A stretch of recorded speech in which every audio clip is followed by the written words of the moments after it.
আপাতত আর্জেন্টিনা না কনফার্ম। হ্যাঁ, তা আমার ফ্রান্স, নরওয়ে এই ৩ টা আমার সিরিয়ালে আছে। ঠিক আছে? না আমাদের এই প্রথমবারের মতো ইকুয়েটর ট্যুর আছে। এই ৯ জুলাই আমরা যাব। ১১ জুলাই প্রথম কনসার্ট, ১৯শে জুলাই ওয়ার্ল্ড কাপ ফাইনালের দিন আমাদের আরেকটা কনসার্ট হবে। আগে আমরা পারফর্ম করব ২ ঘন্টা, তারপর ওয়ার্ল্ড কাপ, তার আধা ঘন্টা পর ওয়ার্ল্ড কাপ ফাইনাল শুরু হবে। ওয়ার্ল্ড কাপ ফাইনালটা হবে। এই উপলক্ষে হচ্ছে অ্যাওয়ার্ড গিভিং অনুষ্ঠান প্লাস আমাদের মিউজিক্যাল পার্ট এবং ওয়ার্ল্ড কাপ ফাইনাল সব মিলিয়ে। আমাদেরও অনেকবার ভোকালিস্ট চেঞ্জ হয়েছে। তা আমার বিশ্বাস লিঙ্কন তো আপাতত ব্রেকে আছে, ও বলেছে, এবং Bakhtiyar really very good vocalist এবং কম্পোজার, মিউজিশিয়ান, ফ্লুট বাজায়, সব কিছু মিলিয়ে তা লিরিক করে, লিখে। তা ওর ব্যাপারে একটা কনফিডেন্স কাজ করছে আমার আশা।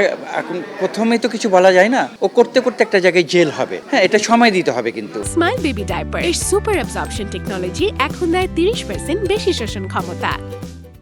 আপনি প্রথমে ১০/১০ আশা করবেন না, কেউ ১০/১০ আশা করবেন না, কিন্তু একটা ভালো কিছু আমরা পাবো এই বিশ্বাসটা আছে, এবং একটা সময় দিতে হবে তাদেরকে। ব্যান্ডগুলা যারা আসছে তাদেরকে ধৈর্য থাকতে হবে, স্যাক্রিফাইস মেন্টালিটি থাকতে হবে। সবচেয়ে বড় কথা, ভালো গান তৈরি করতে হবে। যদি ভালো গান তৈরি না হয় তাহলে কোনো শিল্পী টিকে থাকতে পারবে না। দর্শক শ্রোতাকে ওই গান গ্রহণ করতে হবে, ভালোবাসতে হবে, ভালো লাগতে হবে, লাগাতে হবে, এগুলো দরকার।